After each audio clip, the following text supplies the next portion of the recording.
Dive into the dynamic world of entrepreneurship, innovation, and business with Caplander, hosted by Jody Thielander and Morgan Thielander of J. Thielander Consulting.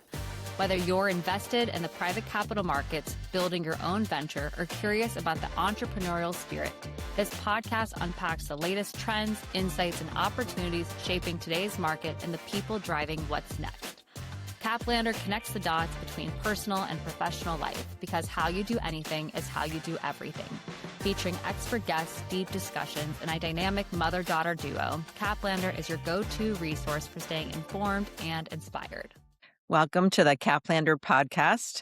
I'm here solo today because, as many of you who have been following us know, Morgan, my daughter, just went out, and we have a new associate, Peyton, who was born 5 days ago, so that's sort of exciting.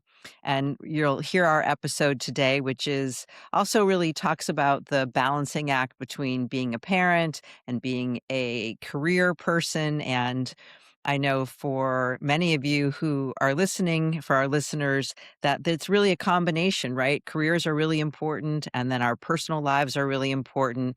And being a founder, an entrepreneur, and an innovator gives you a lot of flexibility to figure out how you want the two to be coexisting. And sometimes, while it may seem like it's impossible to do all of it well, my experience as being a founder, CEO, and a mom, and today as a grandmother, that it really is all doable, and that the greatest joys in life can be having a family, and also can be success for your career as an independent person, and as well the roles that we get with our friends and our colleagues. So I'm not going to take up too much time here today. I'm going to introduce our guest.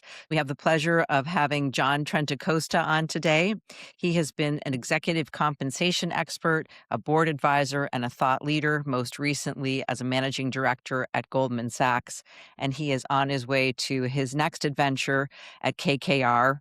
And he had a pit stop in between being home with his family and seeing what it's like to have the dual side of a career and a family as well. So he'll share some of those insights with us today. So welcome, John. Hello, you two. Thank you so much for having me. Yeah, fun. Last time we saw you, we had met you for the first time sitting in the Palace Hotel in New York.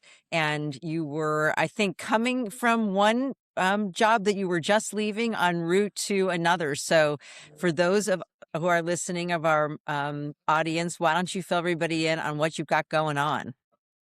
Sure. So I am transitioning from my role at Goldman Sachs, which was overseeing executive compensation, equity compensation, our employee special investments platform, which is anything to do with carried interest that the firm grants and offers to employees. And I'm transitioning to an alternative asset management firm. Very excited. As we're filming this, we're in the pendency role. So my garden leave ended actually yesterday. So I'm unemployed for the first time in a long time. So I'm trying to take advantage of this fun employment thing. I think my wife is dying for me to go back to work. I said this to Morgan today. I said that John is in between, and I said, I bet you somebody is ready for him to go back to work, either him or his wife, because it's an unusual thing with someone, especially like you, who has been, in this Wall Street mentality where you're used to having, a structure every day. How does it feel? There are aspects of it that are fantastic. Reintroducing myself to my two kids. We have one, our older son is turning 4 on Saturday. Our younger daughter is 19 months. So spending time with them has been amazing. I know every trampoline park, every good playground in Westchester County now. But I have to keep my brain involved, and think about things. And so I've taken a very consultancy, business oriented approach to household chores and things of that nature, which I think is again just driving my wife crazy because I haven't yet put her on a PIP, but we're trending in that direction. I'm sure she really, really appreciates that. I can only imagine. So, obviously, compensation, nonetheless, executive compensation at Goldman Sachs is not you're not taking out the trash. So what was it like to as tell us, like, what did your job entail, and or what can you share Sure. with us on the compensation side for what it is to do for such a large and I mean, Impressive. yeah, exactly. Thank you, Jody. Impressive organization. Sure. So I'll take a step back before getting to the seat at Goldman. So I spent over a decade as an executive compensation consultant, advising boards of directors of private, public companies, not-for-profit concerns, and really the goal there is to make sure that the incentive plans are aligned to business strategy. And the best incentive plans become force multipliers for executing strategy and delivering shareholder value, all the while being commensurate with each individual company's risk tolerance and risk appetite. So that set up as a foundation for going to Goldman Sachs. Candidly, when I heard about the opportunity or when the opportunity was presented to me, I was a bit trepidous about taking the role because there is a lot of rejection from consultants trying to transfer in-house and vice versa. But at the time, the firm was looking for someone who could really think creatively about delivering the next generation of incentive programs. When I joined the firm, it was shortly after the first investor day that Goldman Sachs had done. They announced a very ambitious strategy, a one Goldman Sachs mentality about fusing two parts of the business and really creating a synergistic approach to both global banking and markets and asset and wealth management. And the challenge is always when you work with a large bank is how to think creatively within the four corners of the regulatory box that is set up for large, strategically important financial institutions. So it was a phenomenal seat. It was a real opportunity to really think differently, think creatively, constantly edit because you were running up against things that might not necessarily be appropriate given the regulatory backdrop for the firm. And I got to work with tremendously intelligent, thoughtful people. And it was the right place at the right time because they really were open to creativity. A lot of people who go into large organizations aren't able to move the needle because, again, they got that way because they were steady as she goes. They took risk appropriately and evaluated all these decisions thoroughly. And so again, it was right place, right time. And what is I mean, you hear about Goldman, right? And of course, you think about all these really capable, ego driven, ambitious. How much of it is like the Wolf of Wall Street kind of allure, and how much of it is really been more modernized today? I mean, I think that the firm is in no part a Wolf of Wall Street. I think that there is a caricature of the firm that is so divorced from the reality that I observed. I mean, yes, everyone is driven there. Everyone is trying, to think about the most value accretive way of doing everything. But everyone is Yeah. so cognizant of risk management as well. And the way in which the culture at the firm is oriented is really one of team orientation. People are not necessarily being cavalier and making decisions on their own. It's very much a methodical process about making sure the right people are posted. You get various opinions. You're constantly going back to the drawing board. You're constantly putting sandpaper on ideas, and the process um, results in, I think, ideas that are not just really thoughtful and creative and differentiated, but also very well vetted. So there And aren't so times where we haven't thought about something. And so given all of that, and you're in a role where obviously everybody cares about their compensation, were there any surprises for you where you thought, "Oh my God, this is like I have my ass up against the wall here. Like I really need to come up with something that inspiring everybody, but then you've got the constraints, like you said, of the fact that you're dealing with Regulatory. regulatory." Yeah. Yeah. Yeah. So What was like the first time where you're like, holy shit, I need to, this is more than I realized. I mean, I think that there were so many oh shit moments. It was, again, I think the first I describe my first year at the firm. There's this carnival ride where you put on a vest and there's a bungee cord attached to your back, and you're just sprinting. And then at some point, all the slack from the bungee cord is exhausted, and it yanks you back. So I went from a decade where people paid me for my advice, and they hired me because I had a certain skill set and expertise. And yes, like that was the door open to GS, but you were an outsider. Not just an outsider because you were new, but you didn't grow up there. So there was a lot of there was a lot of folks who, you needed to make sure that you waded in. You weren't necessarily a trusted advisor on day Yeah. one. So you really needed to learn the politic of the place. You needed to make sure that you were um, engendering yourself to the right people, that you were demonstrating your expertise in not a haughty or egotistical way, but really picking spots to show that, you could apply your knowledge to a very new situation. And I think that, again, like kind of right time, right place, right mindset, carried interest. And with our asset management business, there Right. was an idea of, or a desire to say, how can we spread carried interest? More, how can we could cascade that to a broader group of people to make sure that, yes, we have orientation to the stock price, but all these kind of long-ended funds that are going to be kind of the next generation of growth for the firm, that everyone has their eyes on the ball of both of the core franchises that are immensely interconnected.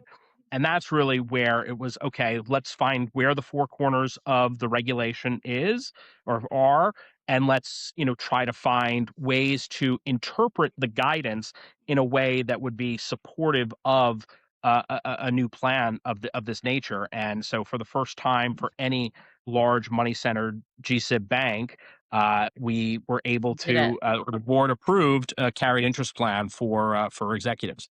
Wow. For somebody who our audience really spans the gap. We have people who are going to hear you say carried interest and they're going to be like, I know exactly what that is. And then we're going to have Mm, people who are Googling it at the same time or asking ChatGPT what it is. But since you are a comp expert, for somebody who might be newer to the private capital market ecosystem, can you give layman's terms of what carried interest sure. is and why somebody would want it to be a part of their compensation program? So, brass tacks carried interest is tantamount to a profit share. So, many different sales organizations or companies that are newly or companies that are in their infancy will set up a typical profit share whereby if you generate $100 of profit, maybe 10 or so of those dollars will go to management, and 90 will either be stay in the business or go to the shareholders. Carried interest is the same. So as these funds raise money, find investments, work on maximizing the value in those investments, and hopefully successfully exit those investments. So long as a hurdle rate or a set rate of performance is met, a portion of the profits of those funds will be due to the folks working on those deals. So the way in which asset managers make money, it's fee-based earnings. So if you ever heard of a 2 and 20 model, or so I'm taking a percentage of the assets that I have under management. That's kind of the entry. The revenue is durable, it's sticky, it's guaranteed year after year. And then the profit, I'm sharing some of that, yes, with the folks who have invested, but I'm then also taking some for the folks who were working on the deals themselves. So, John, you mentioned the PIP thing with your wife, and I really, Yeah. and I love the fact that you said you were a consultant and getting to Goldman. You had to learn to you be part of the team. So, what's it like, in all honesty, of being part of the team at home? Like, in some respects, I think it might be easier to go to work instead of being home and functioning. Yes, I completely agree. I think it's much easier to wake up every morning, say see ya, and then come back and Right. not have to deal with everything at Yeah. home. I mean, yes, I have my own challenges every day, but I think that they are small in comparison to what goes on in this house It's not day in and day out. personal. Well, that's why I think that's where I wanted to bring it back to you, Morgan. So I hope you're listening to John and his experience with his wife at home as you are getting ready for your first child. And I said to Morgan, you're going to be so happy to go back to work. You're going to be happy that you get to work from home, that you're with a family business, that you have flexibility, but you are going to be glad to have business things on your mind as opposed to just a baby thing on your mind all the time. It's going to be a relief. Look, I think the hardest job is to be a stay-at-home mom, and I think it's really one of the most undervalued jobs because it is so important, and somebody told me to read this book about, like, the first 3 years of motherhood and, like, why being present matters, but this is where I do think it's different, like, I definitely can err on this more the side of like a John where I'd be like, "Bye. See you Yeah. later. I gotta go. I'll talk to you later." Because when you're at work, especially on something like compensation, I mean, John, you're a data-driven person, right? So a lot of these things that you're looking for what's going on and then making decisions and being agile from there, which is, I think, a lot easier at the end of the day when it comes to negotiating with a toddler or your Yeah, with a 4-year-old. 4-year-old. Right, Yeah, who's like, "I don't like that." Like, I don't want my quesadilla with chicken, I want my quesadilla with steak. Like, you're like, "We're not negotiating this." Like, this is not a lever you could pull. There's not a chicken lever or a beef lever. Like, the yeah, food is the food on the table. But I guess so, yeah, I'm listening, yeah. but I mean, there's so many things. One, I got the easy end of the bargain. I didn't have to give birth. I didn't have to have pregnancy brain, which is real. Morgan, I think you're I'm there. experiencing it now. It, Yes. it goes it goes away, but I just had to be there and be supportive, which is a hell of a lot easier than taking a baby to term. Look, parenting and not to try to find a way to fuse this back, but like in compensation, we're setting plans that last 3, 5, 7, 10 years. I mean, parenting is not a stimulus response. A lot of the things that you're doing right now are going to bear themselves out in 3, 4, 5 years. And you just hope that you're making the right decisions now to set a strong foundation for when the eventual payoff comes. Right, But but you can instead of pivot with that. But how important for you do you think in past compensation, working in that area where you're having compensation discussions, do you think that IQ and EQ is really, that's a whole added value component? Because you seem to have that, but how did you get that? I think that again, at the end of the day, whether you're doing broad-based compensation or executive compensation, you're dealing with people, and whether that person is a custodian or a CEO, there are things that are just quintessentially and existentially uh, valuable to people. And so I think kind of removing um, what I've always told people who've worked for me is like, yes, you're doing executive compensation, you're working with the C suite, but at the end of the day, the common denominator is that these are people. And so, yes, you might need some experience to understand the taxation of these things. You need experience to understand kind of how to frame an argument. But at the end of the day, everyone can motivate each other by just saying, okay, if I were in this position, what would work for me? Where would Right, where would my antenna be raised? And so a lot of this is, yes, you can have the most brilliant deck, you could have the most amazing, intellectual um, assessment of compensation. But if you can't connect with an individual, you can't look someone in the eye and say, I understand where you're coming from Yeah. and here's how I've met you kind of on that human to human level, you're never going to succeed. And that's where I think a lot of I've worked with a lot of people and I've observed people who are just brilliant at the EQ side of the equation and maybe not so much on the IQ and vice versa. And so you kind of just borrow from the best. It's really like a the career dance. buffet. You really Yeah. select kind of what you've seen that's worked and I mean I might not have many gifts, but one is, reading, at least understanding and reading people. Yeah.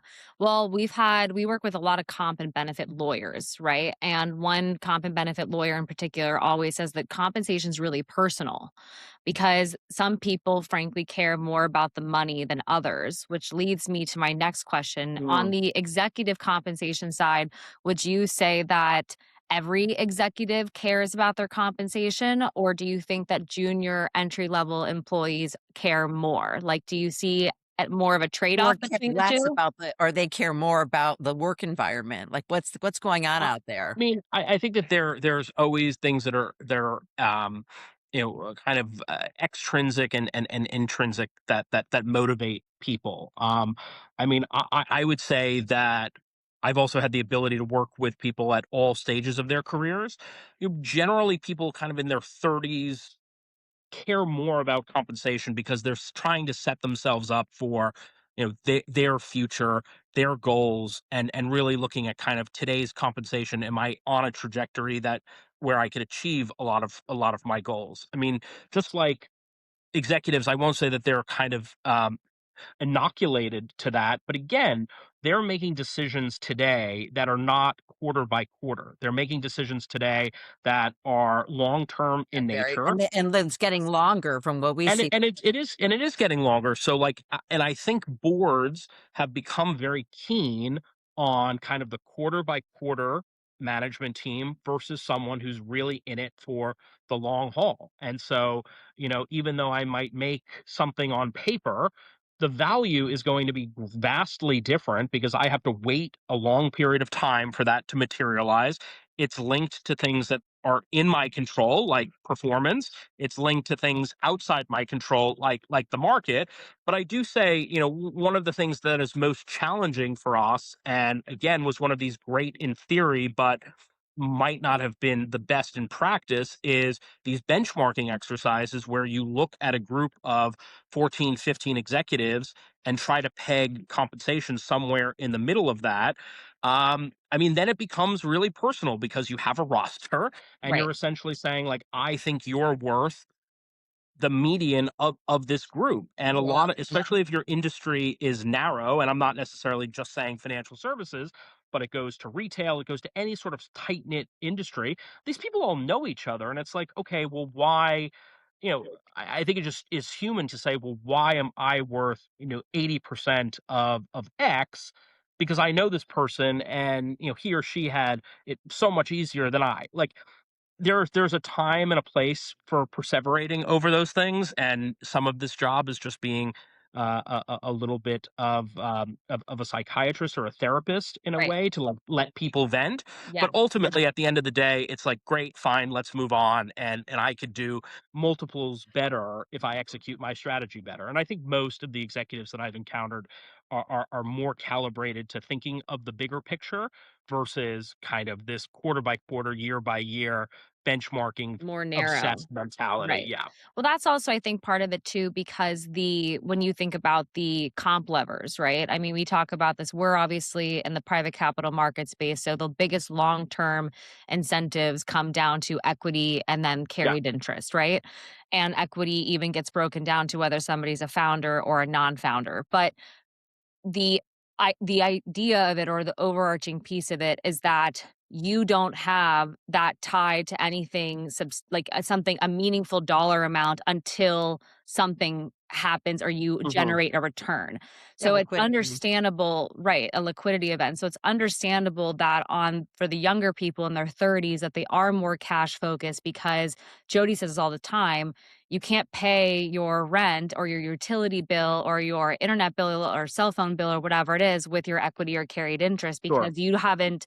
And also, if you're getting it in your 20s and you have a 10-year vesting period, you're not seeing that until at least your mid 30s, right? So Yeah. you have never had it come to fruition, so you don't really know what that entails yet.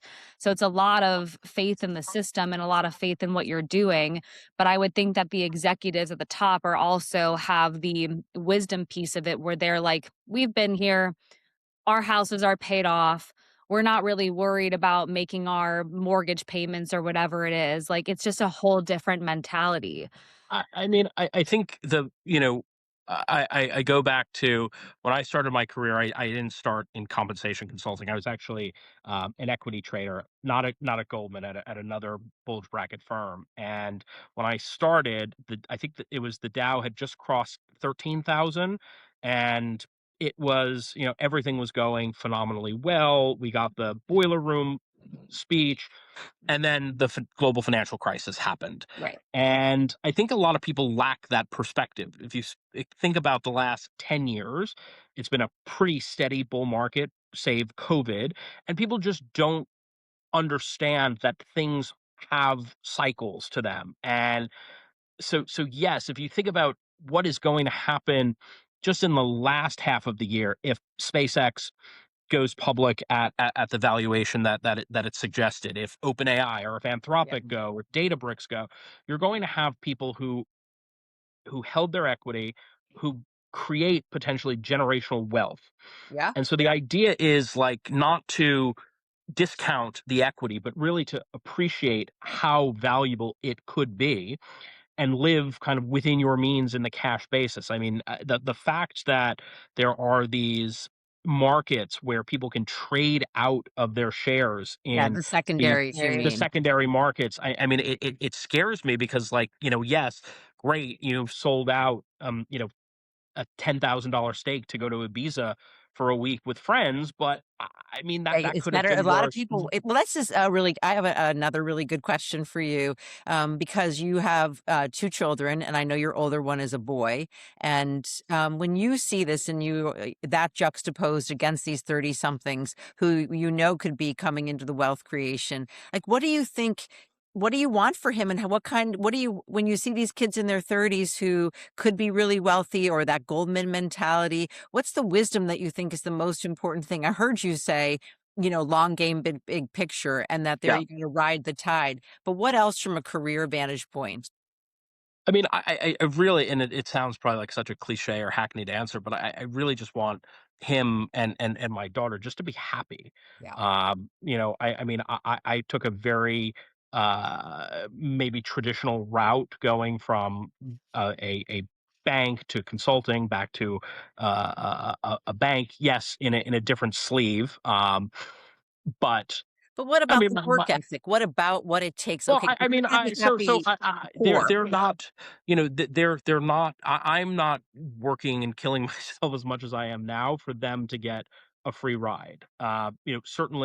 Certainly there are advantages and dividends to it, Yeah. but if Hudson, my 4-year-old, thinks that he's kind of not going to work a summer, he has another thing coming for him. I had to That's more of lie. what I mean. Okay, past Yeah, the yeah. happiness, then what's the practicality? Like free ride? I did well, so I'm giving to you, or what's the protocol? No, I mean, I think that clearly he'll have an idea that he's in a very advantaged position, but I never want him to lose sight of the fact that you have to work for things. Yeah. And I mean, I lied about having working papers to work at a restaurant during the summer. I had a paper route. I want them to do something that gives them agency, that has them understand kind of what a balance sheet is, what profit is, because those lessons go through every aspect of your life.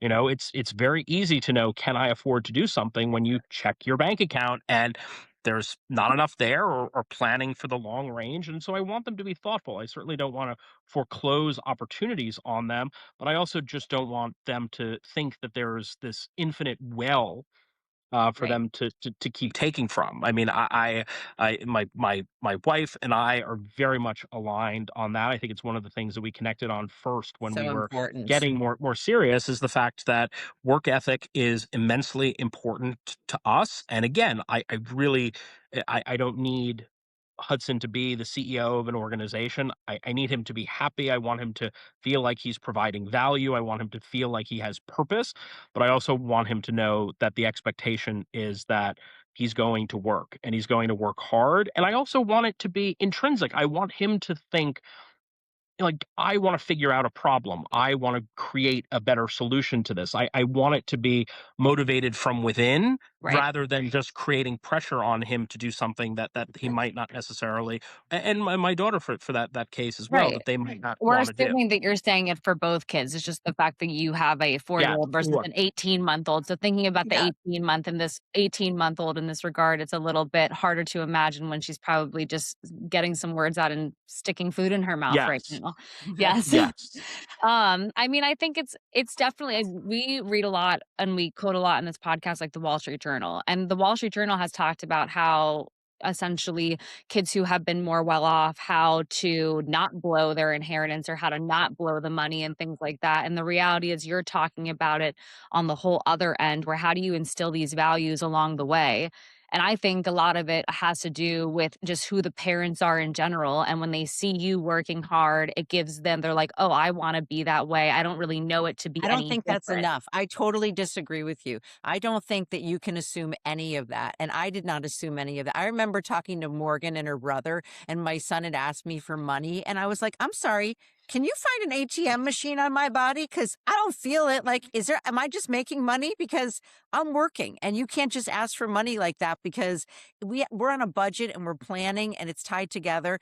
And I don't think I don't think they just observe it. I think you have to drill it in, like you're saying. You and your wife talk about it. I know Morgan and my son-in-law are talking about it. I think you have to have a protocol and a plan, and you have to talk about it, and you got to instill it with summer jobs and budgets and allowance and all of it.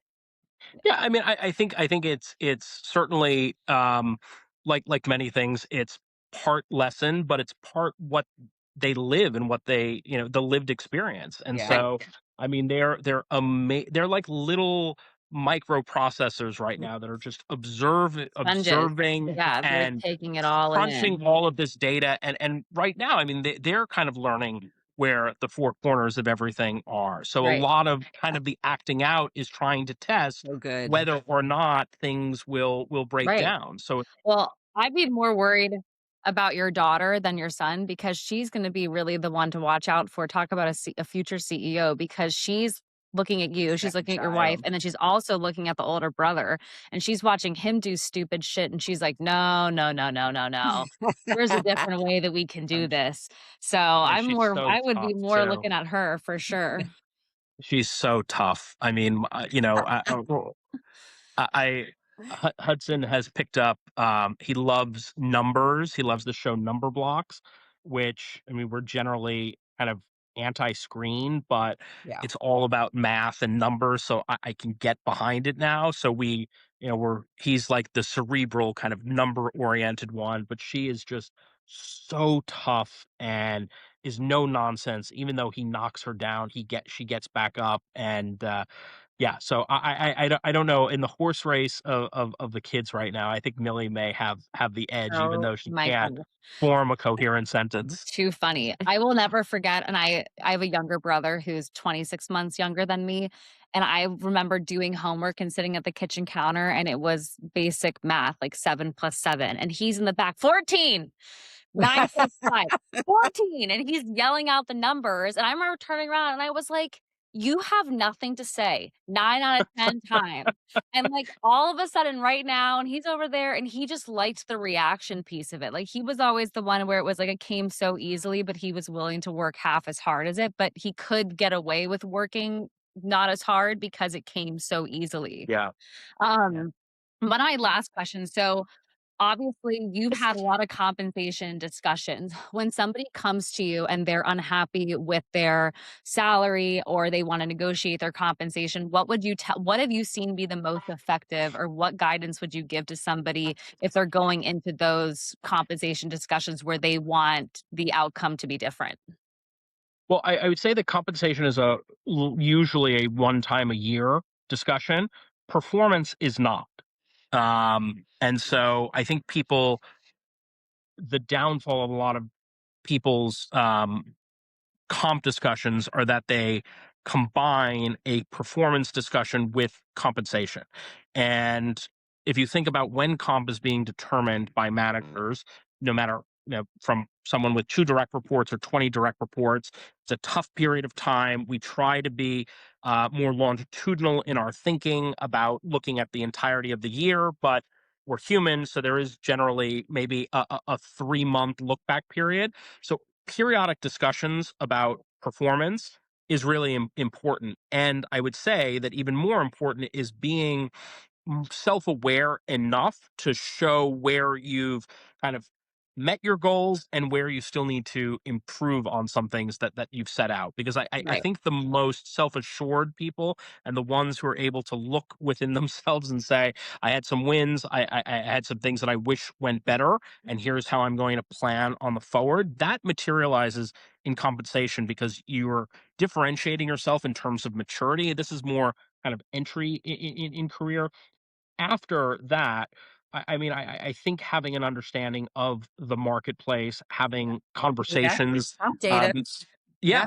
having data, because again, like, I feel is not a great start to Stay away a from I feel because it's not well, I mean, like, I feel I'm underpaid. I think 99% of people feel that they're underpaid or undervalued, but having data, having tangible to back that up. inputs that That says, "Here's the market data," and the market data shows. Yeah. correct. So, and making sure that you understand kind of what moves the needle for comp. So Right. understanding what portion of it is company performance, what portion of it is individual performance, whether it's discretionary, whether there is a formula basis to it. And so being informed. I would say, more consistent conversations around performance. Two would be really a calibration exercise of how you've improved over the year, kind of what you've learned, what you could actually lead, what you have led, having figures and numbers behind it, and then being a smart consumer, making sure that you understand kind of where the market is set and having tangible data points behind it. Right. Perfect. Well, my last question, and then Jody will wind us up, is really you touched on the massive IPOs that are coming out. I think it's when we're recording this, SpaceX is supposed to start trading tomorrow, Yes. right? Anthropic filed, OpenAI is filed now, so we're looking at these massive IPOs that are coming, and then also on the other hand, M&A activity has been on a record high. My theory, and I want to pick your brain on it because obviously, not only are you in the New York area, so you have proximity, but then you also have colleagues in the space, is that I think M&A activity has been really up because a lot of companies are unable to make it in this next wave of technology. So some of this has just been separating kind of like the men from the boys, but then these IPOs that are happening, only, I think PitchBook reported this morning, only 80% of VC investors are going to see a return. So it's Mm. not hitting even half of the market. It's hitting a very small sector. So what are your thoughts on these big liquidity events and what do you think is in store for the rest of 2026? I mean, I think it's a great shot in the arm for the capital markets, and I think for the last 10 years, the challenge before regulators, before bankers, before venture capitalists, private equity firms is how do we create more publicly traded companies, and how do we create an environment that is more supportive of public companies, and how do we educate the public in understanding that there's a maturity curve as well. So I think if look, the first 6 months or so, a lot of these names will just trade sideways for a while as insiders get access to liquidity. So it is kind of a long term play. I can't say everything on this podcast should be long term thinking, and then in a week, if SpaceX is up, down, sideways, make a call on the success of it. But I do think that it's a great opportunity for other follow on people who've stayed private for a while and giving access. A lot of the benefit of going public today from someone sitting in our seats is index funds will take some of these, so you'll Money. get exposure to great companies that have stayed private for longer. M&A, look, I think that there are opportunities there to create synergies by buying either talent, know-how, expansion into a different business, and I think that there was perhaps not necessarily the most receptive um, regulatory regime for certain transactions. I'm all for consumer protection. I'm all for making sure that there isn't monopolistic behavior. But to me, the collapse of Spirit Airlines was a real travesty, and one that could be avoided. So, do Interesting. I think?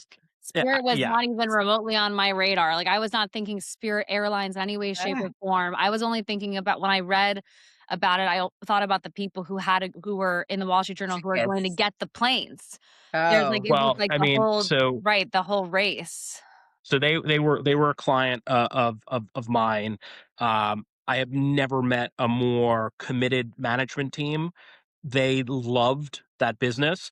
COVID threw a curveball that I don't think the industry was yeah. expecting. What happened Um, so fast? and they were a victim of things that were outside of management's control. So this idea that a merger of two ultra low cost carriers, or an ultra low cost carrier and Interesting. kind of a Right. semi mainline would take people out of the market. I mean, not to get on a soapbox here, but a lot of what Spirit was doing was, they call it, visiting friends and relatives travel. Right. I Right. mean, it Wasn't unlocked. business travel, but it gave you a It lower. wasn't business travel, and it was a That- lot to Latin America. It Right. offered people the ability to see their friends and families Yeah. in a cost-effective manner, democratized a lot of flight, and now that's gone. Right. Yeah. So I Well, hope that that's the void. segue into my last round of questions. Okay, Okay. When you travel for business, carry on or you check a bag? carry on. Okay. What's your favorite kid food that you've gotten to eat since you've been home during the day? Chicken fingers. Oh, yeah, hands down, right? Yes, that's a good one. And what's the hardest task that your wife does where you were like, I had no idea? I think keeping the house running. I mean, well, based on these beams, we live in an old house, Yeah. and I took for granted how many things break on a daily basis, and they're just fixed. Yeah. She just takes Um, care of it. it Seamless. takes care of it. It's All right. seamless. So that's a good way to wind up. It sounds like your wife's her performance review is going to be very good, and she's getting 5 stars because of what you've been able to see in the most recent experience. And she's going to have her compensation She, is definitely tied to yours and yours to hers. So it sounds yes, like you've got a her comp discussion happens on December 25th every year. The feedback is immediate. Yeah, well, let her know if she needs questions on Something your tells comp me that review. your wife is also giving you your That's what I performance said, when reviews. she has a comp Something review. tells me that it's also a two-way street, that you are not the only one giving to her, but something tells me that your performance and your comp review are not on a Yeah. 12-month cycle. Something tells No, me you're on no. a shorter cycle than that. Oh, it's very short. Well, John, it was so wonderful. We wish you all the best of luck Thank you both. This was in so your much new fun. in your new job. We're going to circle back when you have a proper, computer and you're sitting in an office so we can see what your new digs are like. Oh, thank you both so much. It was a pleasure meeting you in New York, and I'm so glad we could do this. And I look forward to keeping in touch. Thank you for joining us today for the Caplander podcast. If you loved this episode, share it and make sure to subscribe to Caplander for more conversations like this.